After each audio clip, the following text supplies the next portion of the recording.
Basically, it's about the last train out of a London Waterloo station, and you've got a group of passengers really weary. It's the last train out, and they're all sort of shoved into this train, and basically they break down in the middle of a forest in the middle of the night, and then to top it off, after breaking down and all being tired and grouchy, werewolves attack, and it's about their survival until morning.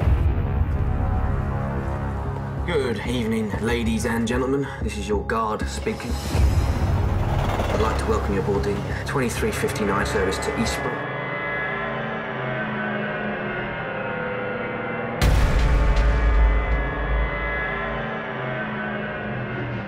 I've loved horror movies since I maybe 10 years old. You know, I've always loved horror movies. I started off.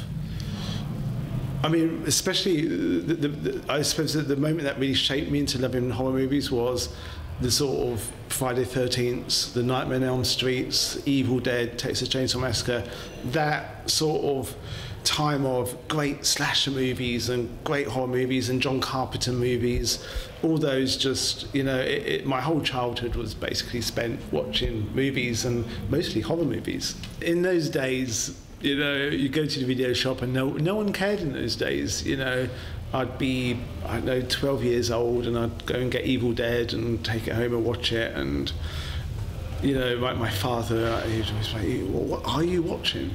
But yeah, it was, and then, you know, I've just loved them all through my adult life as well. Tickets, please. I see, ticket, please.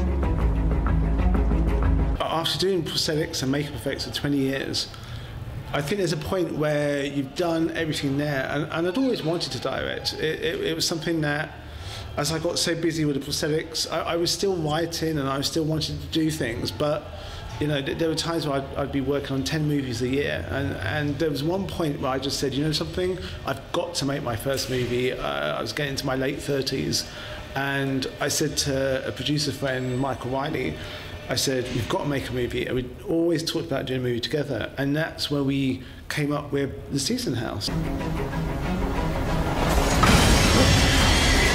I have so many contacts in art department, in costume, in makeup, in camera, everything. So basically I got so many really talented people together. I'd known actors like Anna Wharton and Sean Pertwee. I'd known them, and Kevin Howarth. I'd known them in my prosthetics career, so I was able to get them on, and it was something that it was a natural progression. I'd worked on movies, I'd worked on main unit, second unit, action unit, effects units. I'd done a lot of sort of uncredited second unit work, understanding of visuals, and a lot of it comes from, I think, you know, aside from working and directing actors, that's one part of it, but there's so many other parts: the stunts, the fights, the general camera work, you know, the logistics of how you make these movies. I'd had all of that. I worked on movies for 20 years, so I understood all the logistics of it. So when it came to making a film, it was more about the performance of the actors, and that's why I chose Season House, which was very much a character piece. It was all about the acting, and because I thought if I make a film that has lots of prosthetics and makeup effects in, it's going to overshadow what I'm trying to do, which is to try to prove myself as a director. Because I think everyone would know that I would know how to do makeup effects, and it was more down to, you know, can this guy direct actors? And I think that was what I was trying to prove with Season House. But yeah, it just felt like a very natural next step from prosthetics designing to directing.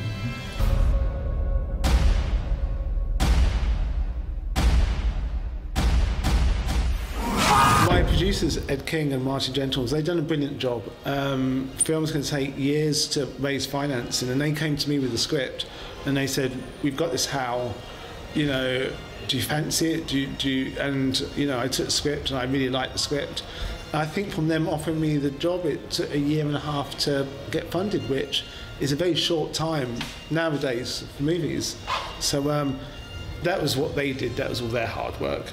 With me, I just sat and waited for them to raise the money. Basically, even talking to my producers, Ed and Martin, we always talked about wanting to do a fun traditional sort of classic feel of a movie.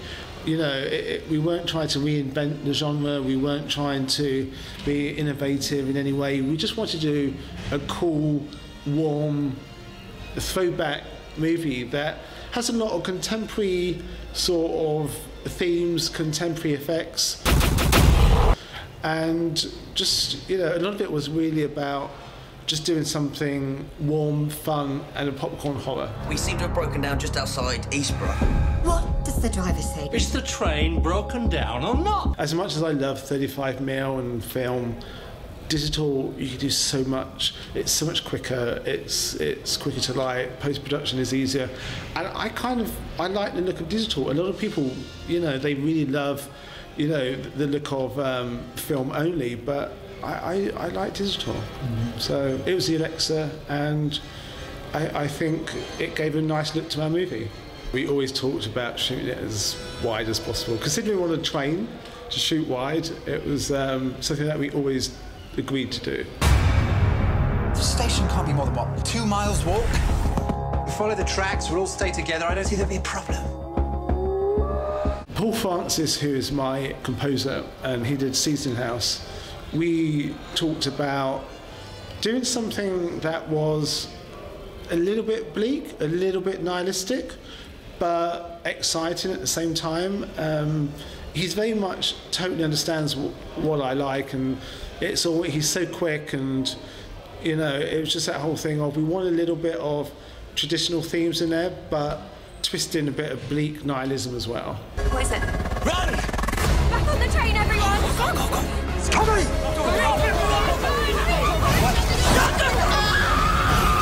The sound design was very important, that the sounds of the creatures, the sounds of the rain, a lot of it is building atmosphere, is the constant rain, the constant sort of feeling of it's wet and damp outside, and you know, the silence, you know, all those sounds are so important. And we got real actors to come in and do all the creature sounds, and then we played with those in post-production. But a lot of it was about, like when we cut inside and outside of the train, that inside was a lot more silent. They would cut outside and it'd be raining and loud, and then we'd cut back inside and it would be, you know, just the sounds of footsteps and breathing. So there was a lot of trying to work out the sound design for where we were and what we were trying to do within a scene.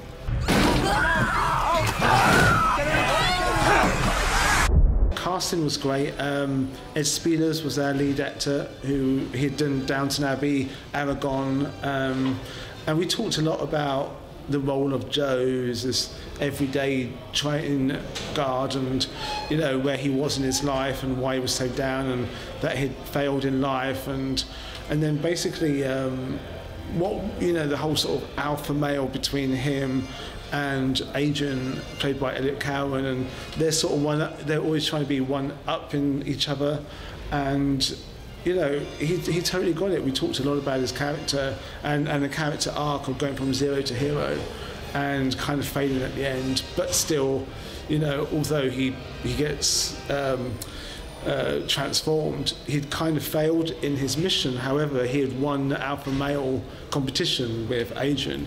And then we had Shauna McDonald from The Descent, and we talked a lot about her character, and we wanted it to be, you know, she was a career businesswoman who only really realises that she's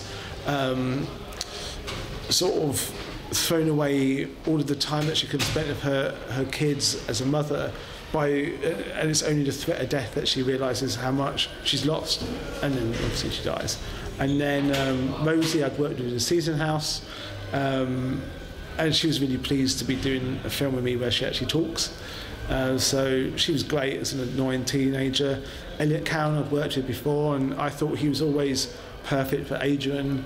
And then Anya Marsden, who's the old lady in it, she plays old Jenny, and she was brilliant. She brought so much to it. She was always get the contact lenses in, get the teeth in, rip people's heads off. She was totally up for it. So we were really lucky to find her. And then there was Amit, who plays a mild-mannered accountant that goes totally mad when he acts.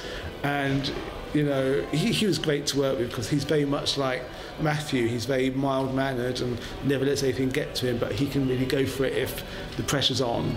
And then there's Calvin, who plays Paul, and you know, in a script that was a larger character, but he brought a lot more than just being a funny guy. He was actually brought a human element to it. So they all had, all the actors, we were really lucky that they all brought so much to each character.